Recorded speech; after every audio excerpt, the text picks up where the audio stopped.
มอ่องต้องปานสาวเกาหลีบ่าวแถวนี้ผิวปากใสยามได้เดินจอเบิ่งหุ่นเบิ่งร่างหนักไปทางสาวกอทมแปลกใจหลายข้าวพบพ่อเจ้ายืนรอ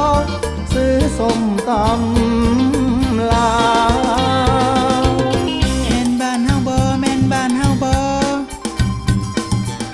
แม่นบ้านเฮาบ่แม่นบ้านเฮาบ่บ้านเฮาแม่นบ่แม่นคนทางบ้านเฮาบ่บ้านเฮาแม่นบ่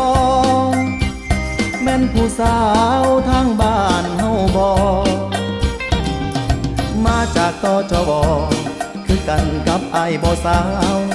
กินข้าวเหนียวส้มตำได้ฟังเสียงลำก่อนยาวบอกอ้ายแน่สาวมาจากอีสาน